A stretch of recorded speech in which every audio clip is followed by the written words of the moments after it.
Hi,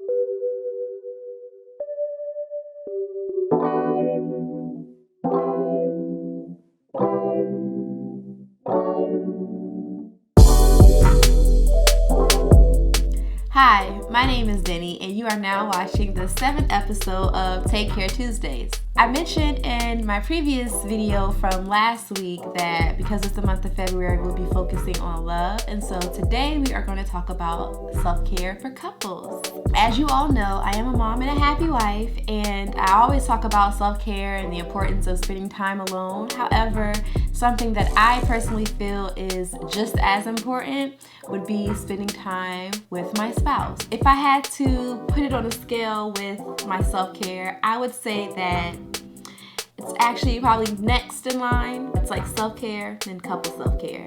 And the reason why I say that is because usually you'll find, especially if you live a busy life, that spending time with your spouse or having that time together can sometimes end up on the end of your list when you factor in all the things that have to be taken care of throughout the day, whether it's going to work or taking care of children. We usually end up giving our least energetic selves to our spouses. Self-care with your partner can help increase intimacy. It can help you develop a true friendship with each other.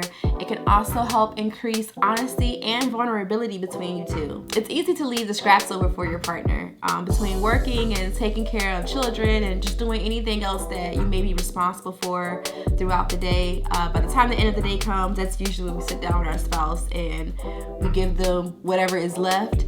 And I believe that prioritizing couple self-care together can help so that you don't just give them the scraps, you also give them the best of yourself as well. Prioritizing this time together can also be beneficial in the fact that you are getting the same pampering and self-care, but also with your partner. It also helps to increase the connection between the two of you on so many different levels, whether it's physically, spiritually, or mentally. Okay, so let's get into some ideas for couple self-care. You can get pampered together. You can always go to a spa and have a spa day together. And if you're on a budget and you're not trying to spend those coins on going to a spa, you can always create that same atmosphere at home. All you need to do is get you some candles, maybe get you some massage oil, a couple of face masks, you can get some fruit and some wine, set out a whole little charcuterie. Is that how you say it? Charcuterie. Charcuterie. Maybe even a nice little white robe to go along with the occasion. Just have fun with it. Have a ball with pampering each other. Another suggestion I would say is to get out in nature together. I'll say that if I had to find a great part about 2020 after the year that we all had, one of my favorite things was the fact that I got to walk with my husband like every single week. Every Sunday we will walk literally around our neighborhood from anywhere to 1 hour to 3 hours sometimes, just walking. And even though it wasn't just us two, we had our toddler with us. She was usually in her stroller, minding her business most of the time. And she wasn't a bother, so it was kind of like it was just us, and we got to walk and just talk and reminisce and just really just build a deeper connection with one another. And so I would say getting out in nature with your partner can be very beneficial to your relationship, whether it's taking a walk in the neighborhood or going on a hike if that's your thing. You can also do bike riding or swimming. Just anything that's getting out and getting some fresh air together. So y'all know I'ma always mention meditation, right? So you can always do couples meditation together. You can also do couples yoga. A few other ideas just to run down the list would be setting goals together can be couples self-care. Having regular check-ins and audits with each other to see how your relationship is going and what may need work can be very beneficial and can be a part of self-care. Setting time every day to just chill and talk. I think I heard recently that Viola Davis and her husband every morning and every night they get in the bathtub together. You may not have that kind of time or that luxury to just sit in the bathtub and talk, but you can always find ways to communicate with each other on a regular basis. You can exercise together. You can plan a weekend getaway. You can have a movie night, but with no phones and you can't fall asleep. Explore explore something new together. You can build something together. You can help each other with your chores.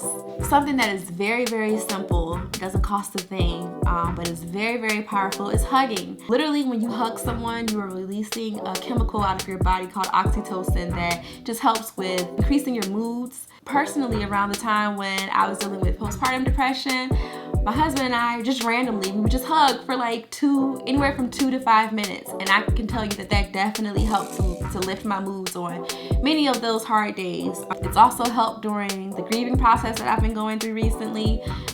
Just hugging each other can definitely be a mood lifter and a part of self-care. There are many different activities that you can do with each other for a couple self-care moment. But what I think is the most important is to have fun. When you bring fun into your relationship, it definitely does help to connect you. Fun in itself is self-care.